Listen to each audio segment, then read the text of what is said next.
بسم الله الرحمن الرحیم. اللهم غشنی فیه بالرحمة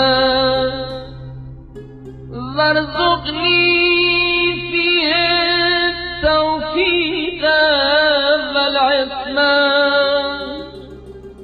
وطهر قلبي من غياهب التهمة يا رحيما بعباده المؤمنين.